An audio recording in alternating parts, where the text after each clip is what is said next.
This is Zanetta Wingfield, and you're listening to The Voice 17104.com.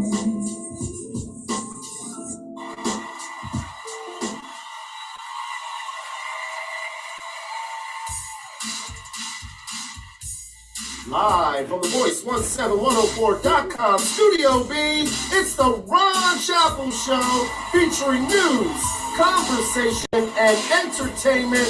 Now, here's the host of the show, Mr. Ron Chapel!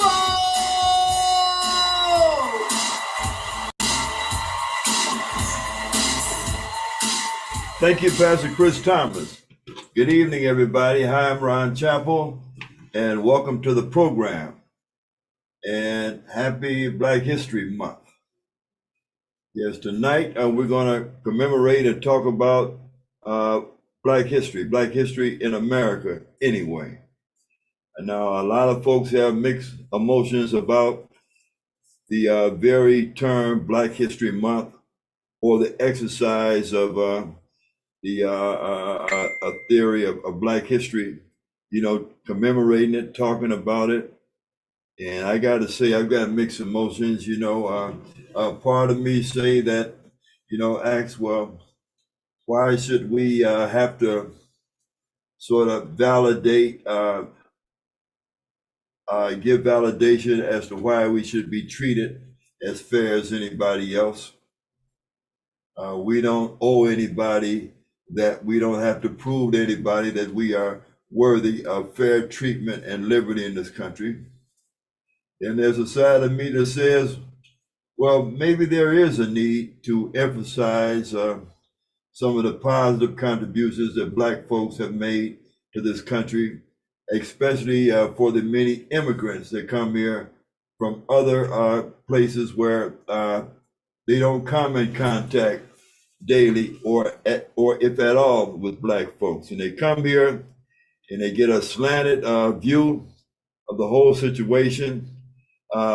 They don't know anything about the pains and the sufferings that a lot of Black folks had to go through. They come here and they see white folks in charge of everything, and then they attribute that to all kind of reasons that may not necessarily be true, such as they're in charge because they are smarter. They're in charge because they are better thinkers. And so a lot of times we find immigrants come to this country and they take a narrow view of Black folks, and they wonder why we haven't ascended to the levels of a lot of other people in this country. And so tonight we're going to talk a little bit about that. And we're going to invite your views also. Plus, we're going to give some highlights of some of the many contributions that Black folks have made to the not only the birth, but the continuation of America. Some contributions that Black folks have made to help better the lives, the living conditions of people here in this country. Now, I'm not the only one to have mixed views about Black History Month, which I just stated, but I have a clip here from a prominent entertainer that a lot of you know, that's known to make a lot of controversial statements, and it is Kanye West. And so, Chris, if you would play that video, and we get Kanye West's take on Black History Month. Dad was a Black Panther, but when Disney makes Black Panther, now when you look it up, you don't see my dad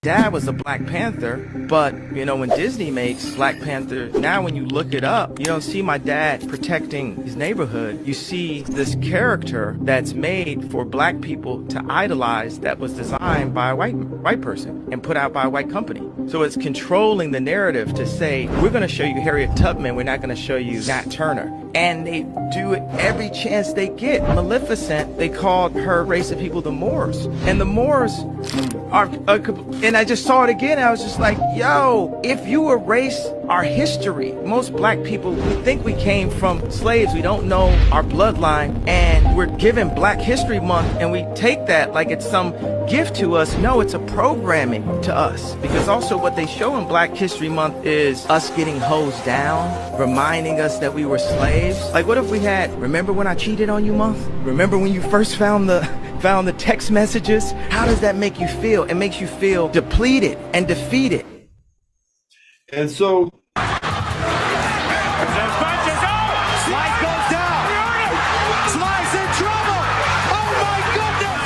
okay, so you see there's a lot of controversial views on Black History Month. Black History Month as a vehicle. And then there's thoughts that, well, when people constantly talk about Black History Month, you know, isn't that sort of separating yourself from the whole? If we are a collective of people from all nations here in America, and you're always emphasizing Black this and Black that, and now why couldn't it just be called American History Month? You know, why you got to put the Black in there? And would you be offended if white folks were to have a White History Month? Well, I guess the answer to that is that a lot of folks already assume that history, as it's been taught to us since grade school, clear up to the universities for the most part, is white history. You know, very, very, try as I may, and I want you to also try this, those of you that are over the age of 40, I would say, try to think back in grade school when you learned any history, any positive history about Black folks in school. You know, it may not have been until you reached high school that you heard about certain people like Langston Hughes and Sojourner Truth and Harriet Tubman. And so, you know, Black folks have been inundated and programmed with white history all of our lives. And so maybe there is a need for us to take time to emphasize that Black folks also played a part in the development and in helping to sustain America. Okay, and so some of you have views out there. I know you have, some of you may have mixed emotions. So I'm going to give you the telephone number and invite you to call in to see how you feel about Black History Month. And if there's any information that you want to share, and the number is 717-889-7181. That's 717-889-7181.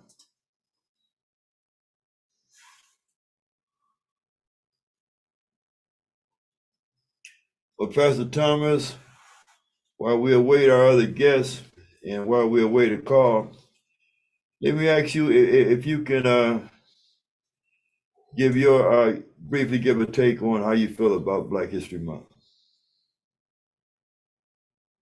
Well, personally, I believe history, praise God, is so very important. If those that don't know their history, don't know their past, were destined to repeat that same history, that same past. So I think it's very, very important.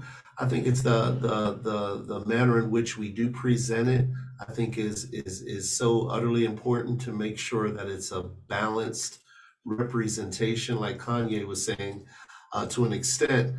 They share portions of it, but it's not in balance with the reality and the truth of the history that actually took place.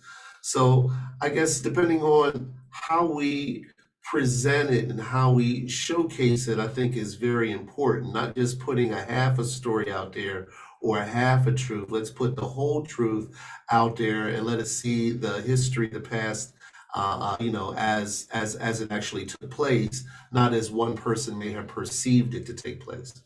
Okay. All right. Thank you, sir. Thank you. Now, I was initially going to wait until the other guests got here before I introduce the two guests, two panelists that we have here tonight.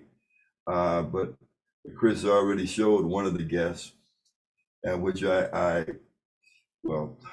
I thought it was on. no, okay, but it wasn't. Okay, so since one guest was already shown, I have to introduce the guest now, and then when the other one comes, and then we'll have a collective conversation.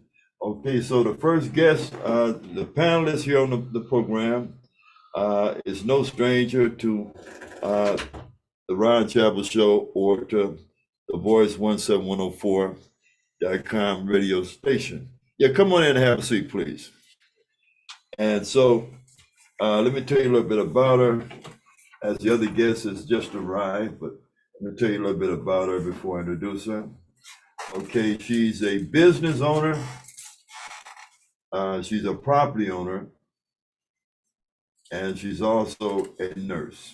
Okay, she went to school here in Harrisburg, Pennsylvania, and maybe I should tell you a little bit about the story if you didn't see the program last week. But we're honored to have in the studio as part of the guests, and especially here to commemorate Black History Month, Sister Crystal Davis. Welcome to the program. Thank you. Thank you again, Ron and Mr. Thomas. Thank you again for having me here. It's an honor to be here to talk about Black history tonight and the inventions that are still unfolding from some of our ancestors. It's so important that we know our history and know where we came from, so that we can pass that information on to our children, because if we don't know where we came from, then we really won't know where we're going. And just looking back through some of the history and the inventions, even yesterday and today, I learned so much more than I already knew. So I'm grateful to be here today. Thank you. Okay, well, thank you. And we're going to ask you if you would share some of the information that you already knew and that you learned, in your search for, in your investigation there. Okay, the other guest is here. He is also no stranger to the program. Let me tell you a little bit about him. He's a community activist. He's a pre-law student, and he's also an Iraqi Army discharged war veteran. And he is Mr. Anthony Harrell. Welcome back to the program, Anthony. Thank you much. Thank you very much, Mr. Ron Chapel. Once again, it's an honor and pleasure to be here with you on your show, to once again hear that voice in the darkness, to clear up the light so we can all be heard. Thank you once again for being on your show. Okay, I'm asking you both, what is your concept of Black History Month? How do you feel? I'll start with you since you just spoke. How do you feel about the concept of Black History Month? Well, I would say I'll put it to you this way. When I used to, I'll put it this way. I made a cup today, and the cup says, it's a mug. It says, Black history is American history. In other words, you cannot have American history without having Black history. They're not two separate things, they're all in one. Because see, I understand as I went through and learned a few things with a few inventors that because of some of the things that our ancestors have put together, they affect how progress in this United States, this country has gone. Without certain things that we put together, that this country would have been as far as technology-wise, or even something simple-wise, that they wouldn't have been as far as they are. I mean, as young as this country is, we put a lot into it. So I think that I've learned a lot about Black history as to where we stand in it, because as a child, I think I believed I didn't even know where I started at. I think I started all I understood is when we started, we were just slaves. That's all I understood. I didn't know where I came from. That's like the esteemed guest said earlier. We don't know where we come from. We don't know who we are. We're just this lost tribe running around here.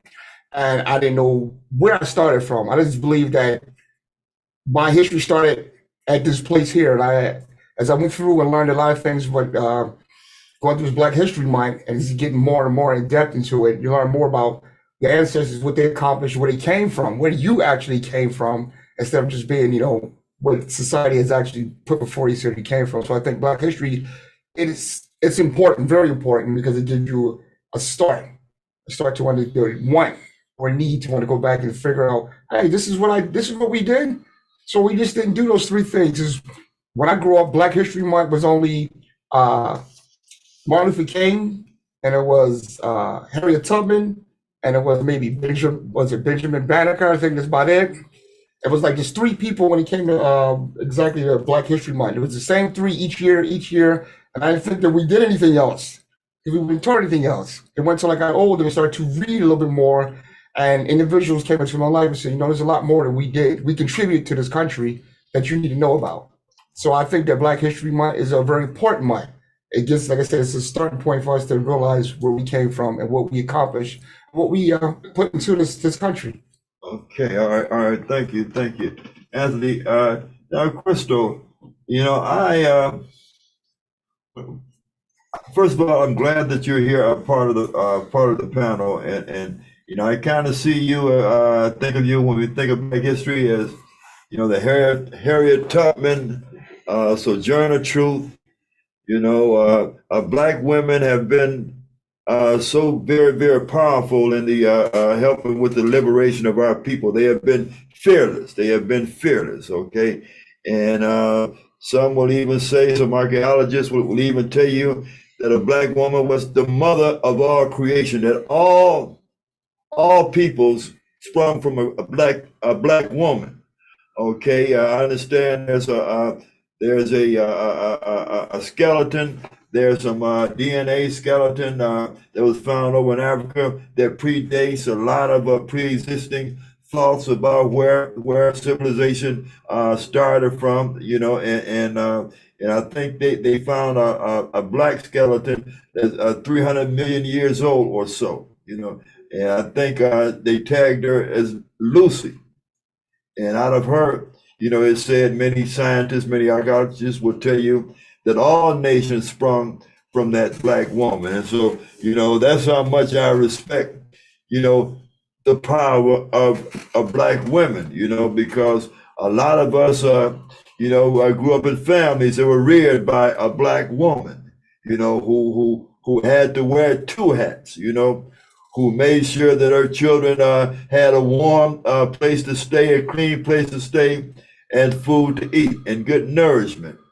Through toils and trials, she had to go out sometime in the snow and in the rain to help support her family that she loved so very much. And so, like I say, we're blessed to have you with us, Miss Crystal Davis, and I want to ask you your concept of Black history, and also if you want to highlight some of the contributions that Black women have made,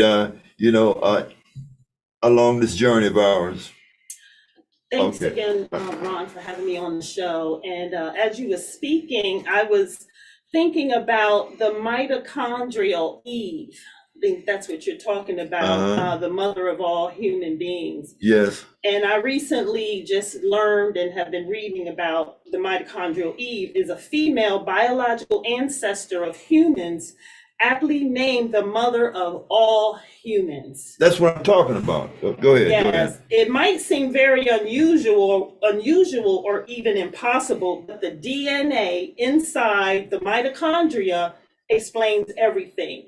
And this is the DNA that a human child inherits from their mother. So this is traced all the way back to a Black woman. That's what I'm saying. Okay. Yeah. So that's validation. Go ahead. That is validation. Go ahead with your bad stuff. That's what I'm talking about. Very interesting. Mitochondrial Eve. And as we, continue to evolve, things are just continue to unfold. And I was doing some reading and I looked at Rosa Parks. She's one of the ones that I admire.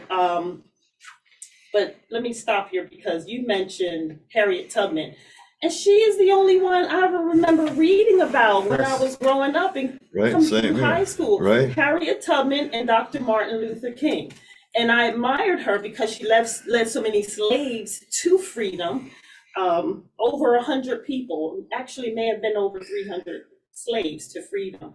So yes, the Black woman has always had to carry the load and be strong and we love our people.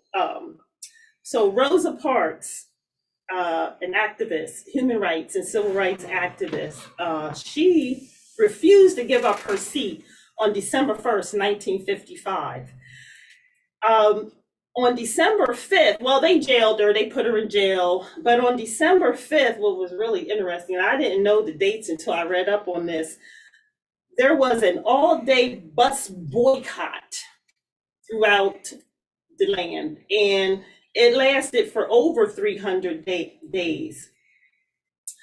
Dr. King was the leader of that boycott.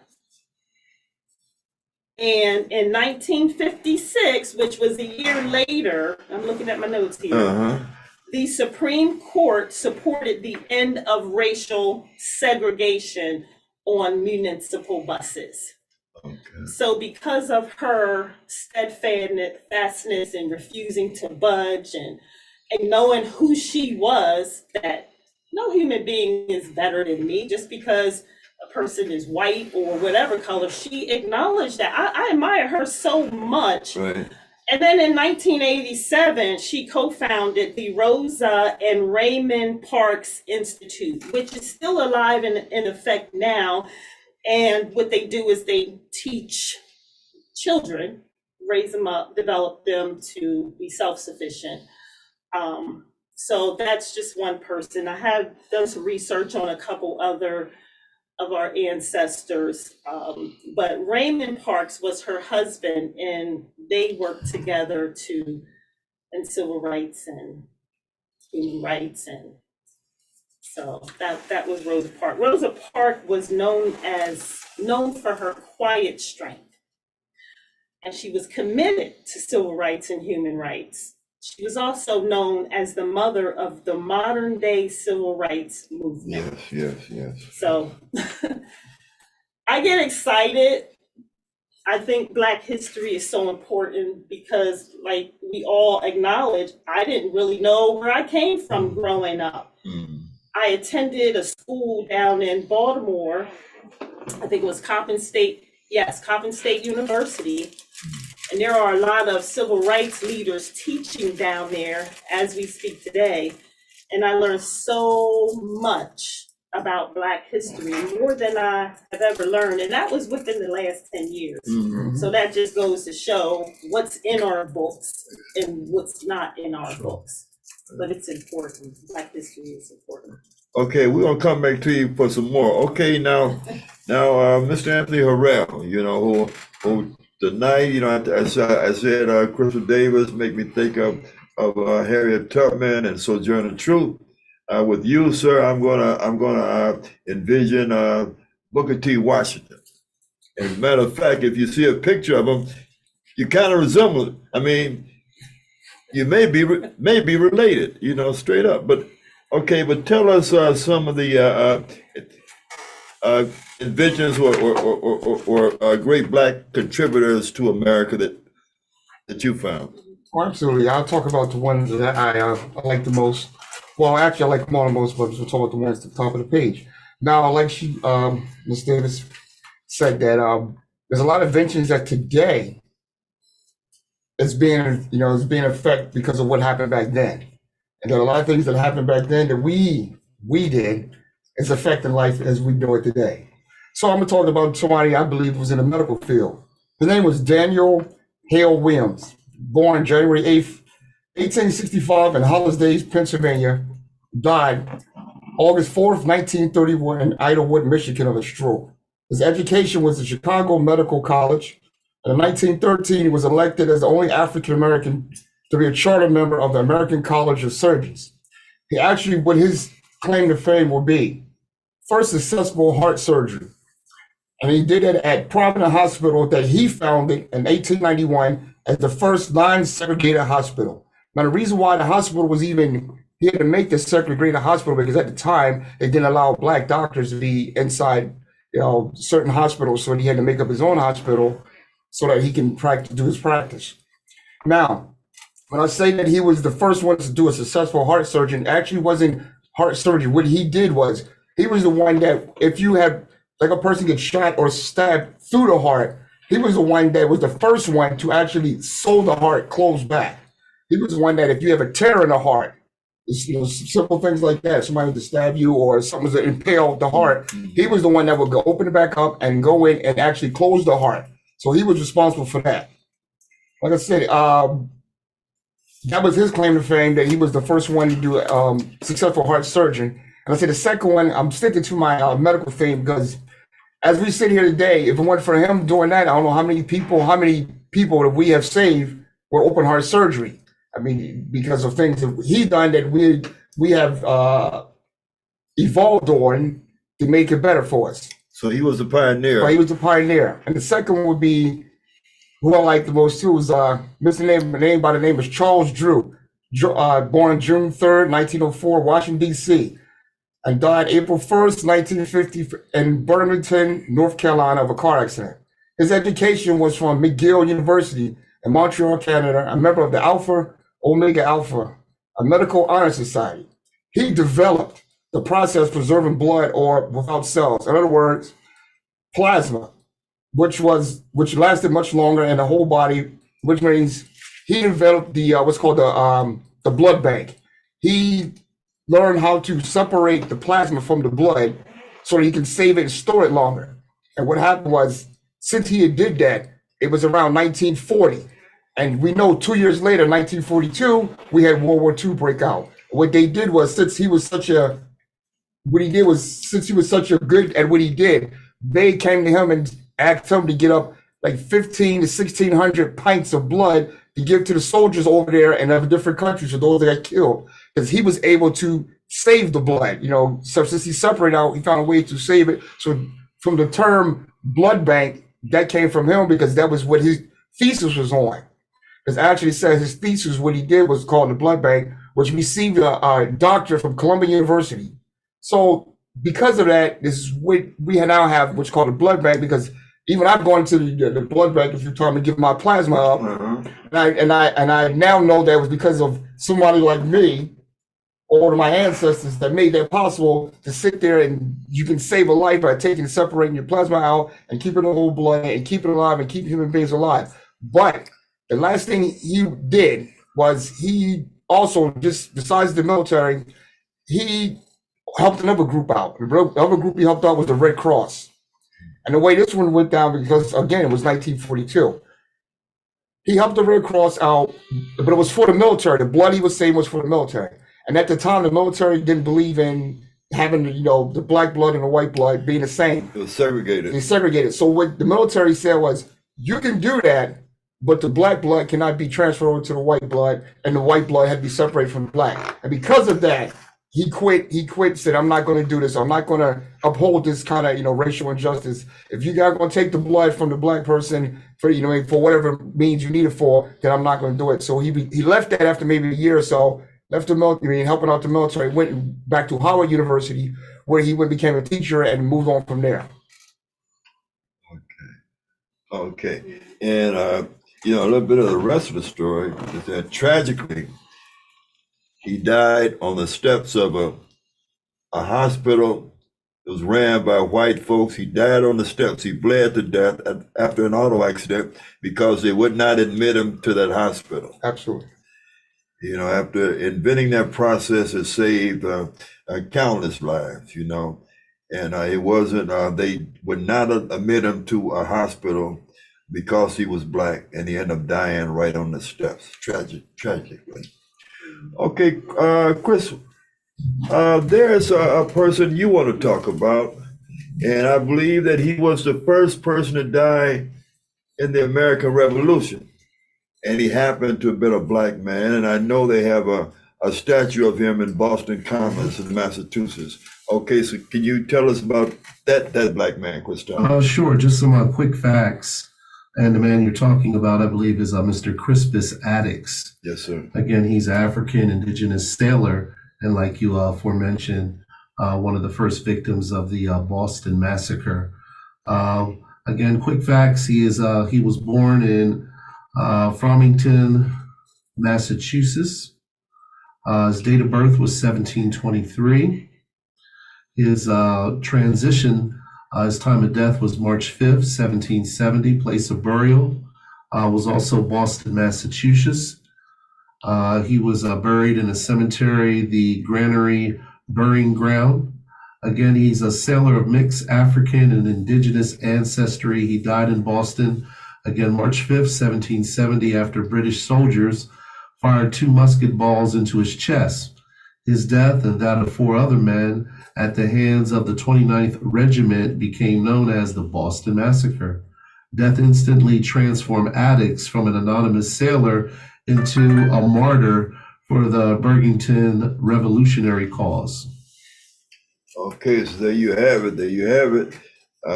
Died in the American Revolutionary War, the war that got this nation off the ground and got this nation started. And many journals would tell you that he was the first victim of that war. Okay, and as I say, for years, for decades, I don't know if they have it now, but you date back to the 1970s and 1980s, they had a statue of him in Boston Commons in Massachusetts. Crispus Attucks. Read up on him. Okay, Miss Sister Davis, you got some more information you share with us? Please. I wanted to also acknowledge a doctor by the name of Patricia Bath. What's her last name again? Bath, B-A-T-H. Okay, Bath. Yes, ma'am. Yes. She invented the laser phaco, which is a probe that's used during laser surgery Yes. to correct cataracts on your eyes. Mm. So this tool was less invasive and safer than the tools that they were previously using. From there, she ended up being the first Black female to be awarded a medical patent in the U.S. Dr. Patricia Bath. Patricia Bath. Yeah, she then went on to co-found the American Institute for the Prevention of Blindness and established the term community ophthalmology, which increases opportunities for low-income and underserved communities to get eye care. So that was Patricia Bath. The first time I ever heard of her. It's my first time hearing of a period. And I thank you. I thank you very much. Okay, brother Anthony Harrell, you have another person? I have one that everybody, I think, highlight. I'll highlight another guy that everybody knows, Mr. Garrett Morgan. My kid did a thing on him when he was in that Marshall little play on him. He's a guy that also, he invented the stoplight, the green, yellow, and the red. He's the one that invented that. Because his name is Garrett Morgan, born March 4th, 1877, in Claysville, Bourbon County, Kentucky. He passed away on July 27th, 1963, in Cleveland, Ohio, where he died at the age of 86 with poor health.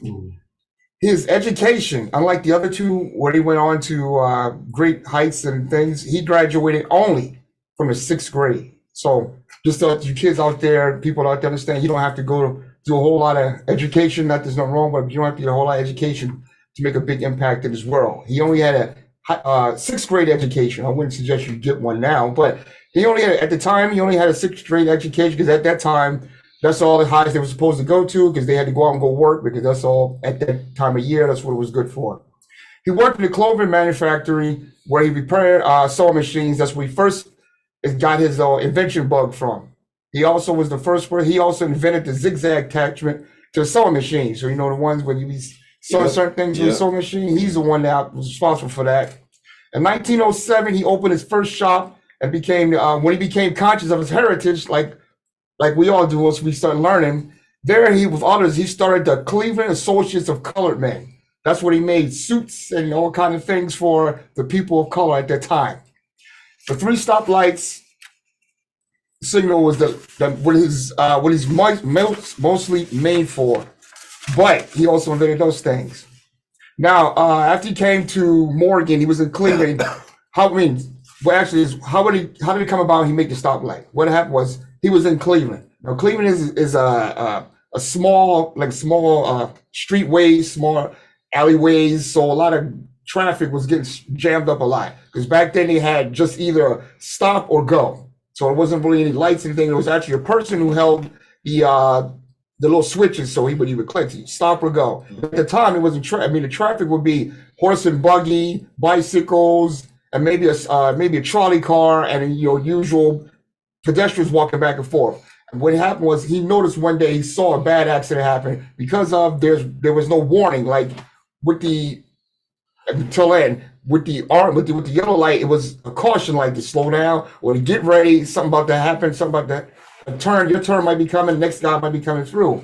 So he said maybe I could find a way to make it so that these type accidents don't happen anymore. He decided to come up with an automatic because the other way was done by a human being was standing there doing stop and go. He decided to come up with something an automatic way where it would be green, yellow, and the red lights.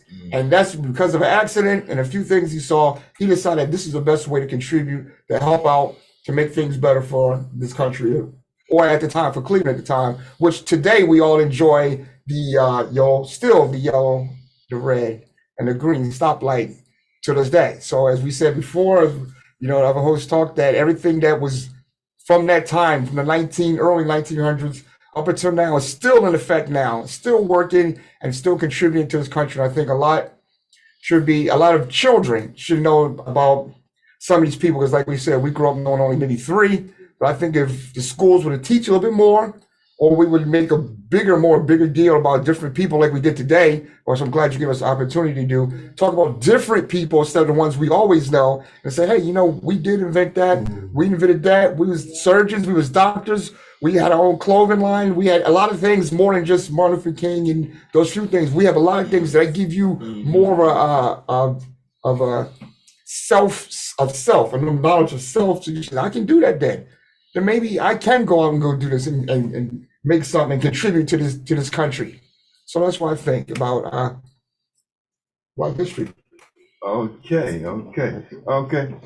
That's okay. And we're gonna get some more information, I'm sure, from you esteemed panel members. But excuse me, something just came to mind.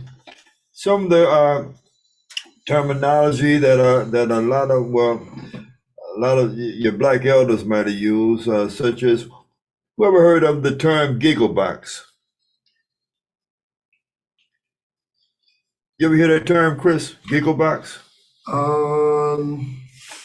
It sounds familiar, but it's not registering right now what exactly it refers to. Okay, well, it was sort of like a playful term that a lot of older people use for children, like in a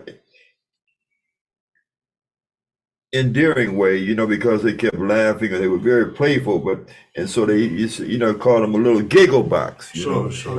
which was not a harsh or mean, it wasn't a harsh or mean thing that they were saying to them. But I just want to point out that term came from a real item, back in the South years and years ago, I read back in the 30s and the 40s, there was actually a construction sort of like a telephone booth. If those of you, if you're familiar with the telephone booth, where you open the door and go inside and use the payphone. A lot of you millennials might see pictures of them. You might have seen them in movies. But anyway, there was actually a room called the Giggle Box. And it's set in a lot of downtown areas, where there were a lot of white pedestrians and a few black travelers, and the rule was that if a black man had to laugh, if he got in a humorous moment, a black man or a black woman had to laugh, well, then they actually had to go inside this booth called the Giggle Box.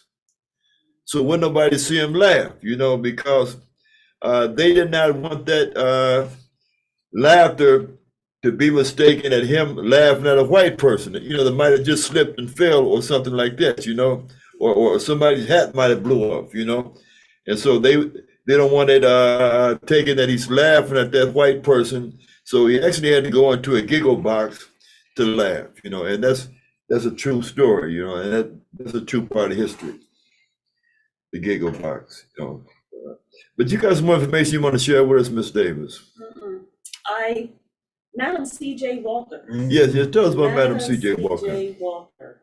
In 1970s, she became the first Black millionaire woman, female Black woman millionaire, because she owned a line of hair care products. And she's the one that invented the hot comb also. Now, you gentlemen didn't have to go through that. I remember seeing them. Uh-huh. To straighten our hair Yes, when we were younger, yes. you know, and boy, I remember that hot comb, my boy, I Lord. tell you, whew, you just had to sit there and not move, because if you moved while Oh your my, mama was you'd be straightening your marked. hair, you ended up having blisters Yes, or, ma'am. you know, your ears burnt and everything, but it worked, it did straighten our hair. But yes, Madam C.J. Walker invented the hot comb, and we still use it today. I mean, it's still being used in the hair shops and beauty shops, and so that was, I didn't know she invented the straightening comb, but Madam C.J. Walker. Yeah, I saw a movie about her, and yes. Okay, Anthony, you got another person you want to highlight? No, those three was the three I like, because there was three I never heard too much about. I mean, the last one I gave a stop with, but the other two was very important to hear about. And you know, for the medical field, I figured I wanted to talk about something that was affecting us to this day, and those guys, what they did to contribute to this country is still being shown today, still being used today. Their inventions are still being, you know, saving lives. Even the stoplight, saving lives. Yes, The absolutely, stoplight is, absolutely. believe me, the stoplight is saving lives today. So I'm very proud. Yeah, probably stopping a lot of crashes from happening. Yeah, so very proud And to so so there's many other, of course, inventions by Black Americans, by Black inventors, and I'm just going to read off some. One is the mailbox. That's from 1891, Mr. Philip Downing. Okay, you mentioned the traffic light with Garrett Morgan. The automatic gear shift, 1922, Mr. Richard Spikes. Clothes dryer, George T. Sampson, 1882. Automatic elevator doors, 1887, Mr. Alexander Miles. And so folding chairs, you know, something as simple as a folding chair, you know, which is very, very handy. That was invented by Mr. John Purdy, Purdy, in 1889. And the gas heating furnace, invented in 1919 by Alice H. Parker. And also golf tees. That was the golf tees. Are you a golfer, Anthony? No, not yet. You a golfer, Crystal? Yeah, you're right. Not yet. Not yet. You're a golfer, Chris? Miniature golf, brother. There you go. Okay. Well, the golf tee was invented by Mr. George Grant in 1899. And the modern toilet, 1872, Mr. Thomas Elkins. Okay. Home security systems, 1966, by Miss Mary Van Britten Brown. And bonus, did you mention the pacemaker? No. Okay, the pacemaker was also invented by a Black man in 1964, Mr. Otis Boykin. Potato chips, which we like to snack on, Mr. George Speck, aka George Crumb. And the thermostat, temperature control, 1935 by Frederick Jones. And so there's a ton of inventions, things that we take advantage of, that we utilize nowadays even. And see, some of these inventions came from way back in 1800s. There are a ton of inventions that we utilize today, and we never considered that someone like us might have made that item or might have came up with that idea, you know. And even, you know, like the term, I know this y'all heard this term called real McCoy. Okay, y'all know where that came from. Okay, that was a farm tool that was made down south, that helped till the soil, and so there was this guy by the last name of McCoy, a black guy, an ex-slave, and he made this contraption that really, really helped, that was better than the tools that they had then, and like to do the same thing, tilling the soil, and I believe also gathering cotton. Anyway, there was some other inventions on the market, that didn't work as good. And so if you had one by Mr. McCoy, it was called a real McCoy, like that's a real one, you know what I mean? A real McCoy. Anyway, that's where that term came from because, like I say, that was descriptive of a quality tool item, a real McCoy.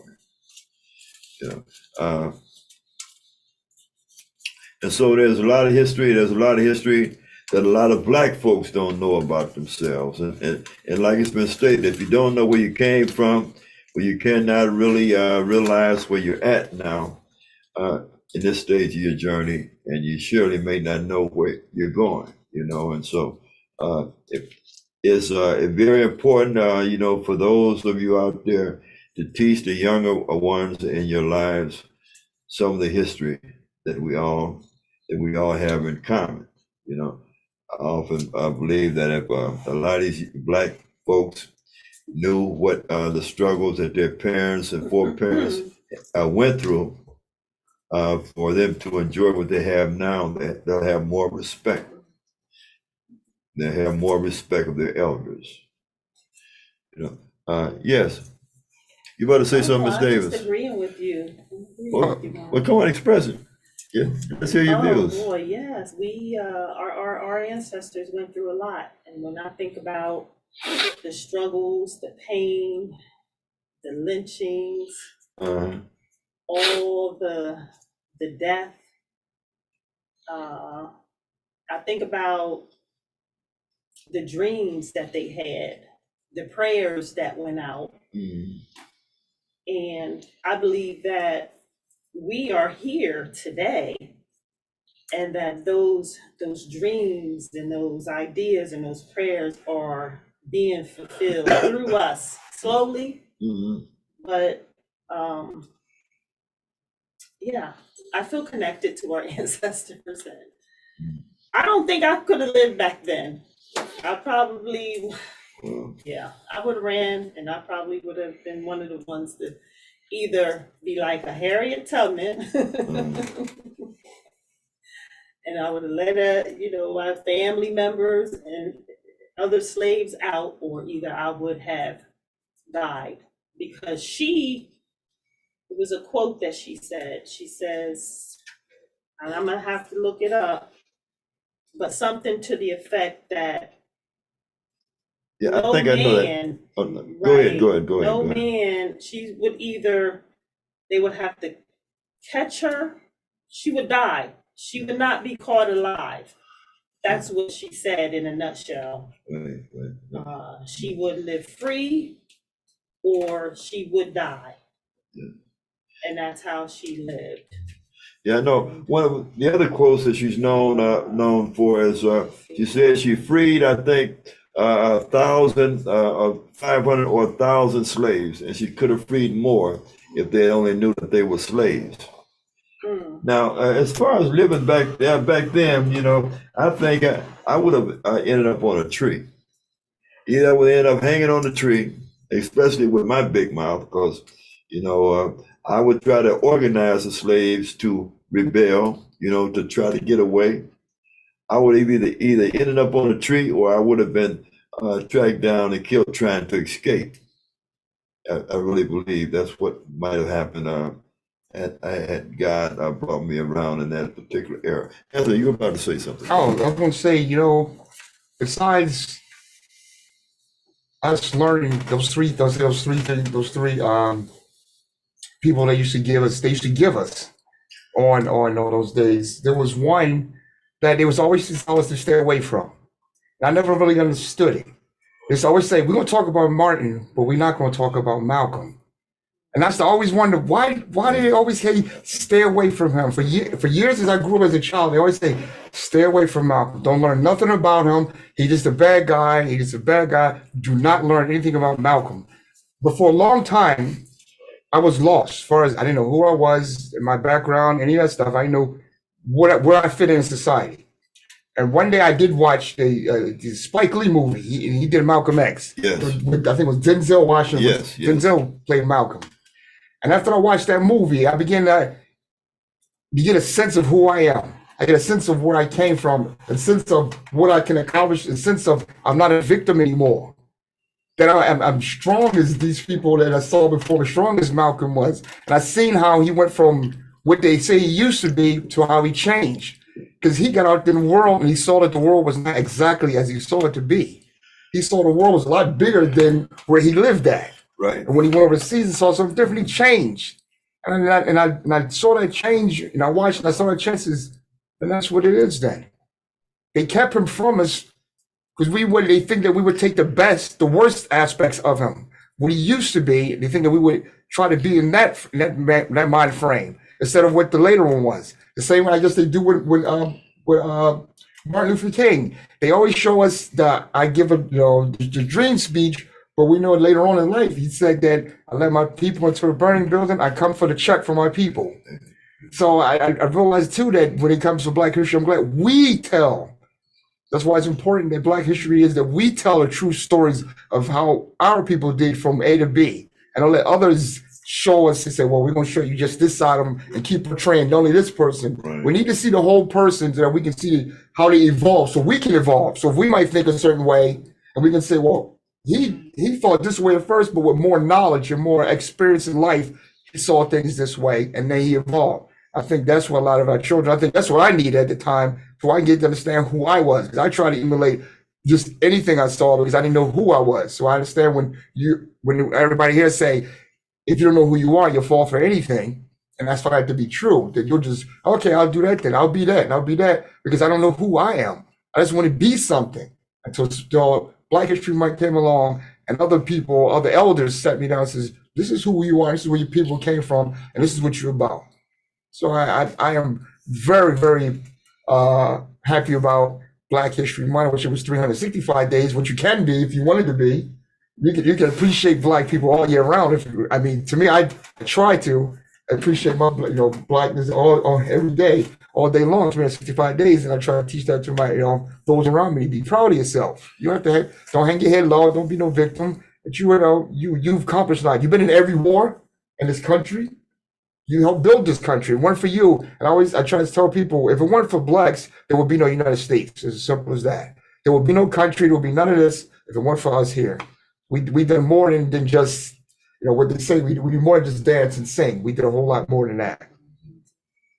Okay, that's interesting. Stephen Anthony, I would ask you to amplify on that, but time is starting to run out, but it just about ran out. But I want to say this, that this being Black History Month, why don't we make a pledge here, take a pledge here to present Black history facts for the remainder of this month on the programs, okay? Maybe we can all come back with some Black history facts. Absolutely. To share that, help educate not only each other, but the folks out there in the audience. You were about to say something, Mr. Davis. Okay, Chris Thomas, you about to say something, brother? No, sir, but I like the idea of learning what we don't know about those that have been very instrumental in our history and also in our present because of their creativity. So I look forward to hearing more, actually, myself. Okay, you got a picture over there. I think it's a picture of a lynching, and we do want to show that because that is a part of the ugly part of American history, and this is Black history. This did happen to a lot of our people. This happened to a lot of our people, and this was not a uncommon occurrence. This happened a lot, and Where's the picture at, Chris? I'm pulling it up. Okay, you putting it back up. Yeah, That was up, trying to make it bigger and it went away. it was up there briefly. Yeah, there it goes. Yeah, this is and this is some of the things that they don't want to teach the kids in school, you know. And I tell you, but that is a true part of American history right there, you know. And you know, I understand that, you know, black folks, every time they had a picnic, a so-called picnic, you know, they would go out and find a black person to hang and to burn. And then afterward, there was even photos taken of people with bits of burning flesh from a black person. And yeah, that's all a part of history. And see, you know, it was up to me. If I had the authority, I would locate those people that are still living and arrest all of them, because all of them should be charged as accomplices. You know, they're standing by, apparently not trying to stop anything from happening. And, you know, and some of them are standing there gleefully, you know. And so they all, I think, should be legally charged if possible. You know, if they can go out and find these German soldiers from the Holocaust, well, some of them people couldn't be located too. You know, we have the technology, as the saying goes. But like I say, that's something that people want to say, well, why do you talk about that? Why don't you just forget about it? Well, we should never forget about it, you know. And these same people that want black folks to just forget about this would not dare tell a Jewish person to forget about their Holocaust. You know, they want us to, you know, just get over it. Well, you know, we should never get over that. We should never get over that, because we got to realize that, you know, we can't live in the past, but we got to realize that our people suffered a lot in this country, and our people, like Anthony was saying, our people are some of the reasons that there is a United States of America. And so, you know, we deserve to have the liberties and be treated just as fair and decent as anybody else.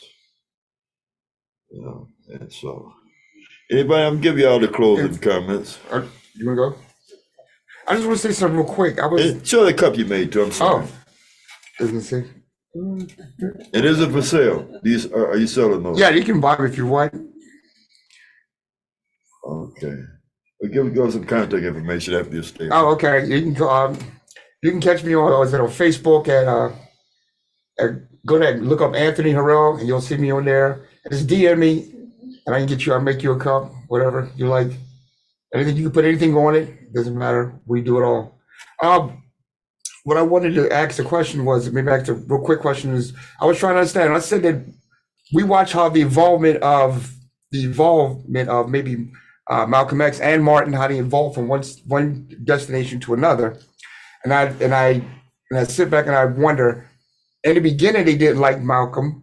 In the beginning, they didn't like Martin. In the beginning, they didn't like even Muhammad Ali. And then years later, people seem to turn and say, well, now he's a hero.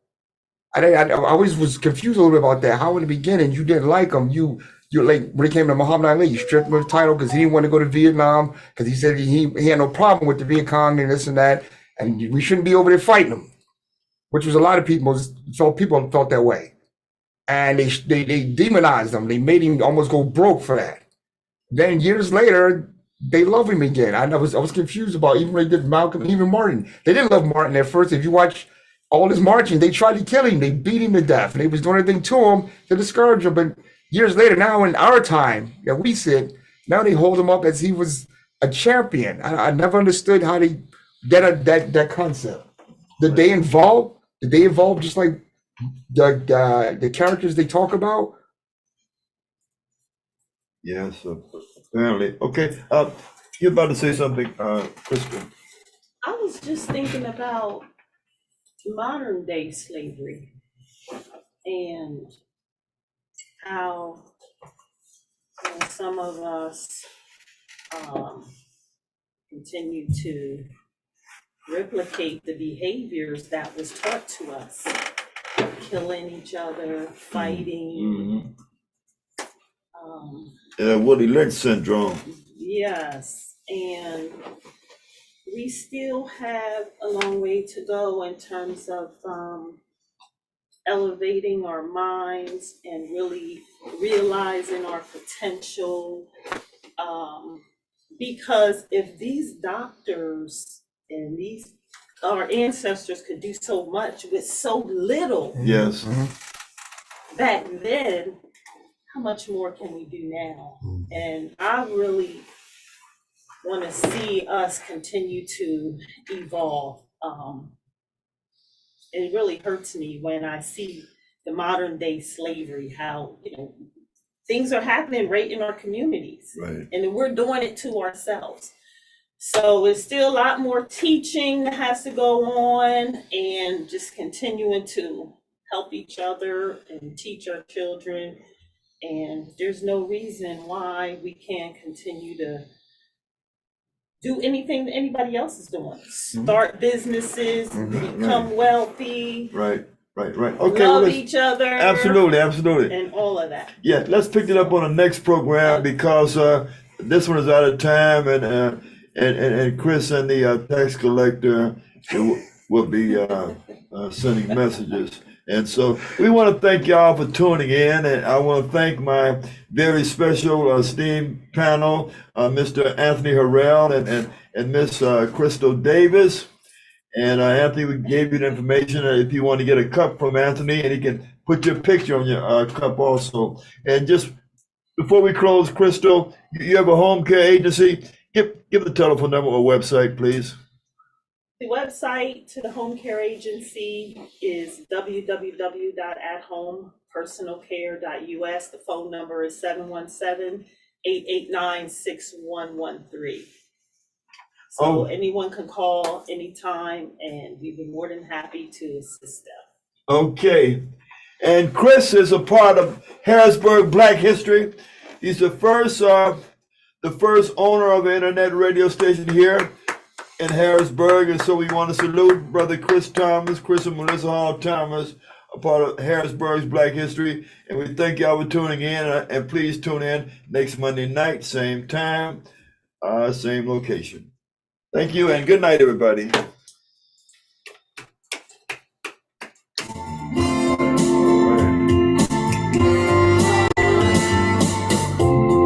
that go through? Yeah. Did it go through? I don't know, ask Chris. Did it go through the Cash App? Did that go through? It did go through? Okay, I want to make sure because I want to do it again. Okay. May I see your cup? Oh. Did you make it? Yes.